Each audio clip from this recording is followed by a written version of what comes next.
Moraï Rabotai, Shalom Uvracha, on va continuer la halachot qu'on a commencé la dernière fois concernant la période de Ben Hametzarim de Tisat Tammuz jusqu'à Tisha B'Av.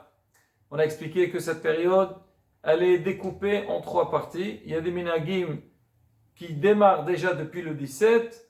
Certains minhagim, certains coutumes commencent seulement depuis Rosh Chodesh. Et il y a des coutumes seulement Shavua Shehalbo, et il y a différents minhagim.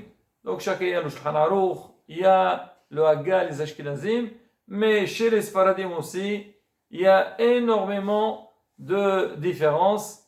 Et comme on l'a toujours expliqué, celui qui a la possibilité de s'attrister pour la destruction du temple, c'est important. Mais c'est pas pour ça, Rabotai, qu'on doit entrer Hasvi Shalom dans une angoisse ou dans un déprime. C'est vrai que le Beth HaMikdash nous manque. On doit prier le maximum pour l'avoir. On doit tout faire pour montrer à Hachem qu'on a besoin du Beth HaMikdash. Mais derrière ça, il ne faut pas entrer dans une situation d'angoisse. Et bien, Rabotai, on va dire certains, parce que ce n'est pas le discours de tout le monde, même concernant la période de Elul, on sait qu'on dit Siamim Noraim, c'est les jours redoutables, c'est qu'on a besoin, il y a l'ira, il y a la crainte d'Akadosh Baruch Hu, la crainte de Yom Hadin, mais malgré tout, beaucoup de Hachamim, ils disent, faire très attention, il ne faut pas perdre la simha. Tu peux servir Akadosh Baruch Hu avec une sincérité, montrer qu'on a peur de Yom Hadin, mais derrière ça, Hachem il demande, Arivdo et Hachem besimha. C'est, comme on dit, la clé de la réussite. On le voit même, quand Kadosh Baruch Hu, il réprimande au peuple d'Israël. Alors il leur a dit, vous savez pourquoi il y a ces problèmes? Le fait que tu n'as pas servi ton Créateur avec joie, c'est pour ça qu'il y a tous les problèmes. Alors c'est vrai, cette phrase, on peut l'interpréter de deux manières. Alors, d'une, c'est que malheureusement, des fois, les gens, ils ne sont pas, quand tu les vois faire des mitzvot, tu ne sens pas la joie chez eux. Au contraire, la mitzvah, c'est une chance qu'Akadosh Baruch Hu nous a donné la possibilité de le servir. Et quand tu sers Akadosh Baruch Hu, bien sûr, sans t'attendre à la récompense, mais la récompense, elle est là, elle est présente. Et quand quelqu'un il est connecté avec Avodat Hashem, il a un équilibre dans sa vie. On le voit, Baruch Hashem, les lois de la Torah, ils nous accompagnent depuis le lever, le matin, jusqu'au soir. Il y a des halachot, comment faire chaque chose. Tu as besoin d'y faire 100 brachot tous les jours. Alors, des fois, on a l'impression que c'est une punition. Alors, il faut faire 100 brachot. Au contraire, quand quelqu'un va faire les 100 brachot, alors il va apprécier le don d'Akadosh Baruch Hu. Il va avoir la grande d'Akadosh Baruch Hu. Ah oui, je suis en train de manger. Merci Hachem pour tout ce que tu m'as donné. Je respire, j'ai la force, j'ai tout. C'est qui nous a donné ça? C'est Akadosh Baruch Hu.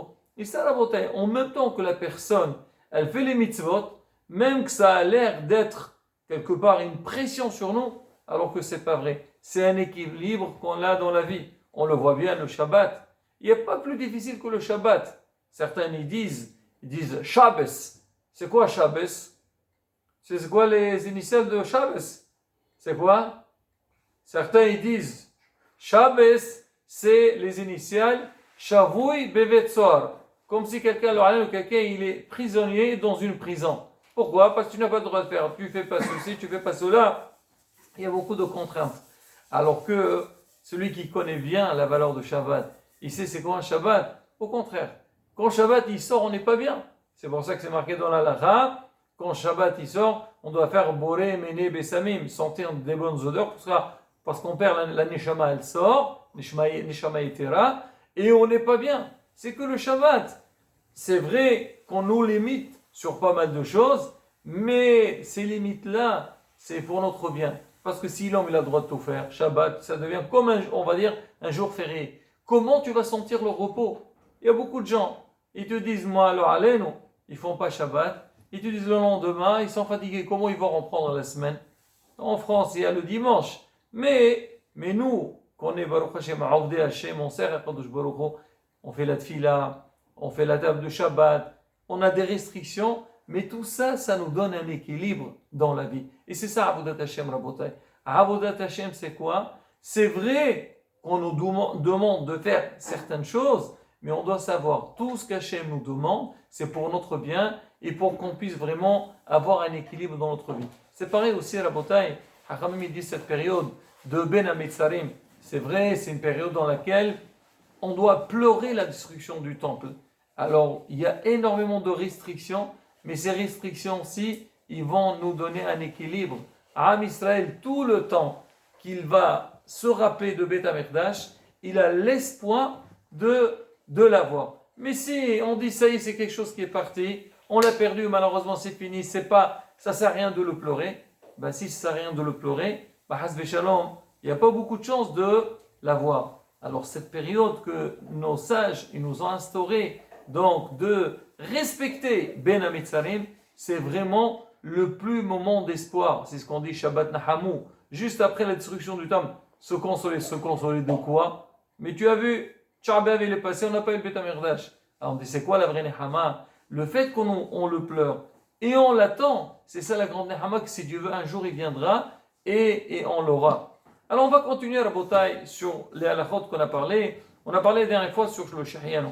Je tiens à préciser aussi, alors en général on sait qu'on fait Shehiano sur les fruits, en dehors de Shehiano qu'on fait dans les fêtes et tout, mais bon, on ne parle pas de ça, mais un nouveau fruit, on fait la bracha Shehiano. C'est pareil aussi pour les habits. Quand quelqu'un il porte un nouveau habit, un habit qui est important, il doit faire dessus la bracha de Shehiano. Maintenant, il faut savoir une chose, que pendant cette période, il y a aussi Rabotai, il y a beaucoup de minhagim, il y a des gens qui n'achètent même pas d'habits pendant cette période, depuis le 17 Tammuz. En vérité, selon l'halakha, c'est seulement à partir de Rosh Chodesh Av que ça commence cette restriction. Le Issour, il est où? Le Issour, il est quand tu vas porter un nouveau habit, tu dois faire la bracha Shehiano, et ça, tu n'as pas le droit de le faire depuis 17 Tammuz. Mais sinon, au niveau de l'achat, normalement, il n'y a pas d'interdiction. Mais malgré tout, qu'on voit que dans pas mal de communautés, pendant cette période, ils évitent même d'acheter des nouveaux habits. Pourquoi? Parce qu'ils disent quand tu vas les acheter, tu vas tourner, tu vas acheter des nouveaux habits, il y a une certaine simha. Alors ils disent, il vaut mieux, si tu peux, laisse ça pour après Tcha'B'Av. Mais malgré tout, l'halakha dit que, surtout, que si quelque chose, c'est-à-dire qu'il y a des soldes, ou si maintenant j'ai pas le temps d'acheter ça après Tcha'B'Av, les gens ils partent en vacances, là ça serait toléré de l'acheter, même si après Rosh Chodesh. Alors c'est pareil aussi pour ceux qu'eux ils se privent, ils n'achètent pas des nouveaux habits pendant cette période. Si jamais on est dans une période de solde et qu'on sait que c'est des bonnes affaires, et si on ne les achète pas maintenant, on ne les aura pas après ou on les payera plus cher, là, Rabotai, c'est toléré. Mais ce qui est validé par tout le monde, on n'a pas le droit de porter de nouveaux habits pendant cette période. Parce que si tu vas mettre des nouveaux habits, tu dois faire la bracha Shehiano et pas de Shehiano pendant cette période. Il y a aussi notre halakha Rabotai qui est très importante. Alors, on n'a pas le droit d'écouter la musique. On n'a pas, pourquoi? Parce que je ne parle pas de la musique qui n'est pas cachère. La musique qui n'est pas cachère, c'est toute l'année, il ne faut pas l'écouter. Parce que c'est mauvais, c'est marqué, ça abîme la nishama. Quand quelqu'un, le écoute des paroles qui ne sont pas propres, qui ne sont pas cachères, le halen, ça abîme la nishama. Et ça, Rabotai, je profite, faire très attention au niveau de nos enfants. Aujourd'hui, tout le monde a le droit à tout. Et des fois, on croit que ça amuse les enfants. Ils sont contents, ça les réjouit, surtout les copains et les copines. Alors, ils écoutent ça, eux, ils vont être amars dans ça. Ah, il faut qu'ils apprennent. Non, non, non, c'est pas grave. Qu'elles soient amars dans ça, c'est pas grave. Ça manque pas les chansons cachères et des très belles musiques à la bataille. Mais quoi qu'il arrive, pendant cette période, on n'a pas le droit d'écouter la musique. Mais dans certains cas, c'est permis. Par exemple, si on est dans une sorte de mitzvah qui est bismanna, allez, on s'entend. De Mora Rabbi Yosef, il rapporte dans son livre Hazan Ovadia, par exemple, une Brit Mila en Bismana, c'est-à-dire le jour de la Brit Mila, une Bar Mitzvah Bismana. Là, on dit, puisqu'il y a ce qu'on appelle Saudat Mitzvah, c'est permis. Plus que ça, Rabotai. On sait que c'est vrai qu'en général, pendant cette période de Ben Hametzarim, on ne voit pas vraiment de mariage. En fait, selon le Shulchan Aruch, pendant cette période, jusqu'à Rosh Chodesh Av, on aurait le droit de se marier. Le Issur est seulement à partir de Rosh Chodesh Av. Les Ashkenazim, c'est depuis 17 Tammuz. Nous aussi, notre minhag depuis 17 Tammuz. Shulchan Aruch, il permet, mais on dit, il faut éviter de se marier pendant cette période. Pourquoi? Parce qu'on dit, c'est pas un bon siman. Comme c'est une période triste, alors tu vas te marier, hasbi shalom, et on voit siman. J'ai vu dans Moran Arabe, il rapporte, il dit, mais si jamais on a affaire avec des gens, s'ils vont pas se marier maintenant, hasbi shalom, il y a un risque qu'ils vont faire des averot, ou ils vont pas respecter certaines règles de tout ce qui est lié avec la tsniout. Il dit, c'est pas grave. Il vaut mieux les marier pendant cette période-là, au moins qu'ils ne restent pas dans le issour. Il y a énormément de cas qu'on tolère. Mais bon, on n'est pas à quelques jours près, mais en règle générale, selon Sh'arour, c'est permis, mais les Ashkenazes depuis le début. Maintenant, si jamais il y a un mariage, donc on aurait le droit d'écouter la musique. Ça veut dire, quand il s'agit d'écouter la musique pour une mitzvah, sans être mitzvah, ça, la bataille, c'est toléré. Maintenant, il y a d'autres halachot qui vont commencer seulement à partir de Rosh Chodesh Av, parce que on sait que c'est marqué Meshin Chnas Av, mais Ma'atem B'Simcha. Bezrat Hashem, on les dira les prochains cours. Et même, il y a certains halachot qu'on a besoin disons, de les prendre en conscience dès maintenant. Parce que si Rosh Chodesh il a déjà commencé, on ne pourra pas se rattraper pour les arranger. Bezrat Hashem, donc le prochain cours, on parlera sur ces halachot-là qu'on a besoin de nous préparer avant que le Rosh Chodesh Av il arrive. Ezro ou Imso.